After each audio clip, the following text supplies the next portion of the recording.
It's been a little over 3 years since Nissan introduced the Terra to the Philippines. When they did, they completely understood that they were late to the game. I mean, it is a very competitive midsize SUV segment. So when they did so, they wanted to make sure that they got it right. Now, for the most part, they did. For instance, like the Navara, it's got a very smooth ride for a PPV. I'm talking about the Terra, of course. And then there's the fact that there is a boatload, and I mean a boatload of tech available, headed by Nissan's intelligent mobility. Granted, it's no Tesla, but think of it as a distant relative twice removed. And then there's the fact that you could, back then, pick one up for under 1,500,000 Philippine pesos. I know, right? Nuts. This is the 2022 Nissan Terra, which they hope will answer some of the issues that weren't tackled before and catapult it to the front of the consumer queue.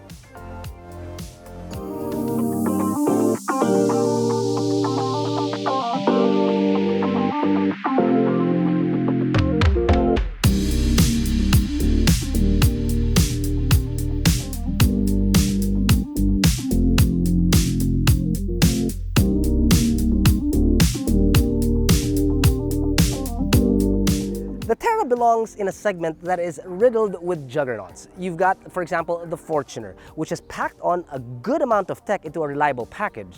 Then there's the Montero, always waiting in the wings with better cargo management. The good looks and the light steering of the Everest. And then there's the MUX, which is just around the corner. Now, mechanically, it's still the same as the previous generation, with only one engine option, a 4-cylinder 2.5-liter turbo diesel that produces 187 horses and 450 Nm of torque, mated to a 7-speed automatic transmission. So it stands to reason that it can still do 10 kilometers in the city and over 15 kilometers per liter on the highway. So it's still a ladder frame SUV with a multi-link rear suspension. The big change though, much to the delight of everybody out there, even though Nissan told them that you don't really need it, now instead of drum brakes at the rear, you get discs, meaning discs all around. The biggest change in its exterior would have to be the incorporation of the V-Motion design found up front, with new lines up front and at the rear too. I just gotta add this though, when you're looking at the front clip, doesn't it remind you of a Japanese cartoon character's uniform just before it jumps into a big-ass robot? Right?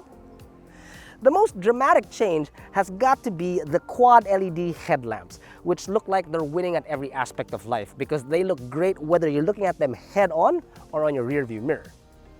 The rest of the exterior upgrades include redesigned tail lamps, a new spoiler design with a shark's fin antenna up top, new design on the 18-inch alloys, which help keep the SUV at 225 millimeters of ground clearance. You know, not only does the Terra have eyes like a spider, but it's also got sensors and cameras up the wazoo. It's got like 4 sensors up front, 4 sensors in the back, a camera up front. There's a camera on each side of the car, and there's 2 cameras at the back, not 1 but 2, one for your reverse camera and one for your rear view mirror. I'm surprised that this thing doesn't see into the future. Last to the game and trying to get it right, unfortunately, still no power tailgate. But when you do pop her open, you'll notice that it's actually a pretty high lip. Now, I'm 5'5" on a good day, on a really good day. So imagine me trying to load like a case of beer onto this thing. I'd have such a difficult time, much like a 2-year-old trying to escape a crib. That's not gonna be very pretty. You've got enough space to definitely load a golf bag, so when you fold the 3rd row, that will actually double. And then, thanks to the buttons up front, the 2nd row does tumble forward faster than that 2-year-old getting out of that crib. And once you do, the amount of space that you have is, well, truth be told, is probably enough for a swimming pool in there. The amenities for the 2nd and 3rd row remain mostly the same in this 2022 model. You still have air vents found up front, air vents up on top with your controls right here. You got bottle holders and speakers on either door, a center armrest with 2 cup holders. You've also got a pair of cup holders in the back. And then also, because they can, and I'm glad that they can, Nissan decided to retain the monitor that you can use to keep everybody in the 2nd row and 3rd row entertained, which I think is actually pretty darn cool.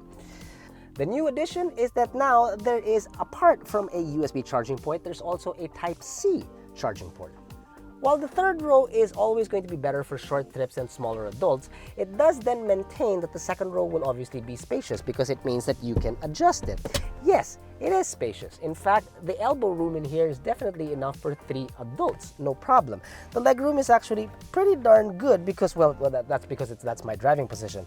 The thing though is that the floor is actually pretty close to the seats in this particular SUV. I mean, I'm only 5'5", but look, I'm already more than 90 degrees, so anybody taller than me is probably going to start seeing their knee come closer and closer to them. One of the biggest changes up front is definitely the dashboard. For every year that we've reviewed the Terra, the feeling is actually pretty much the same. It leans towards the more durable side, really, because it looks and resembles the Navara. Now, oddly enough, when I look at it, forgive me, but it kind of reminds me of the FJ Cruiser. Maybe because it's much more squared. Like, look at the top of the dashboard, it's flat. And this is more cubical really than anything else.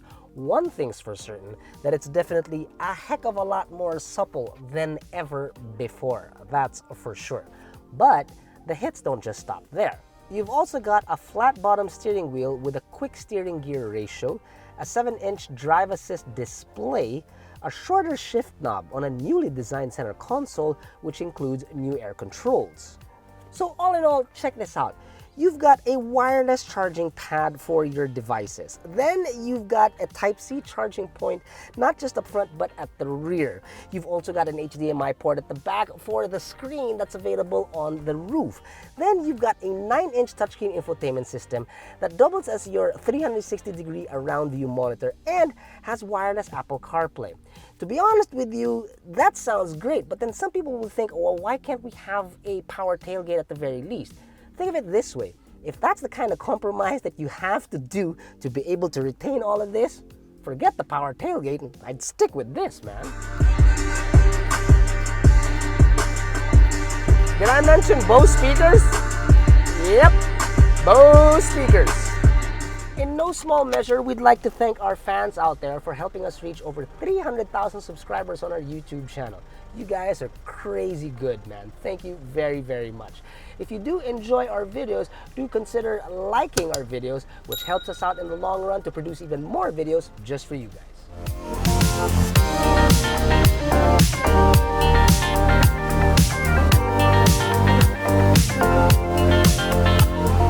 The driving characteristics are pretty much the same, so long as you're not trying to create a hole using the accelerator and your right foot, then the shifts should be seamless and pretty smooth actually. If you are in a rush and you do decide to get generous with the loud foot, I can tell you that it will tend to linger around the red line area just before it shifts up.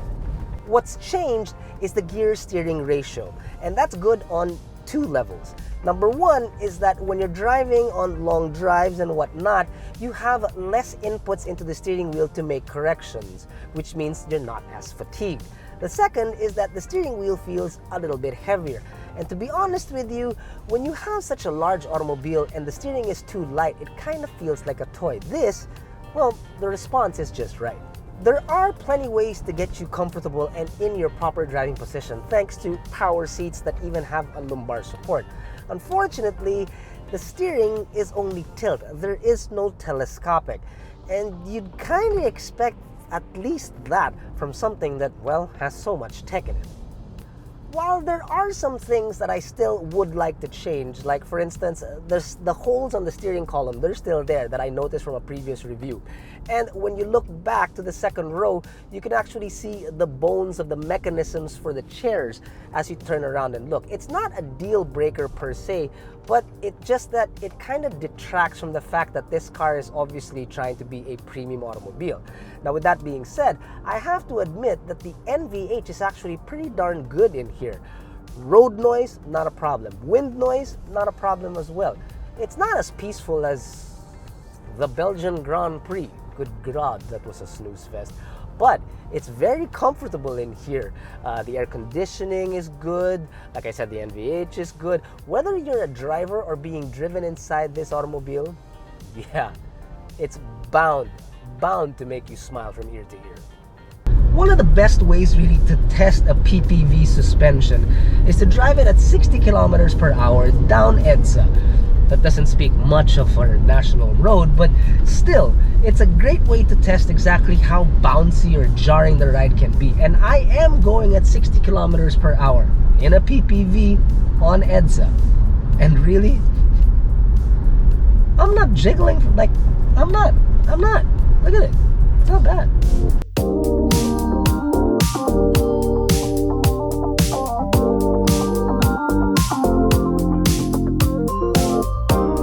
So, here's something completely different.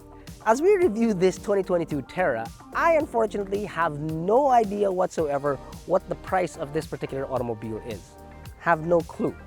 I'm going to see its price for the very first time at the exact same time you guys see it, which is when we flash it on the screen. And so there it is.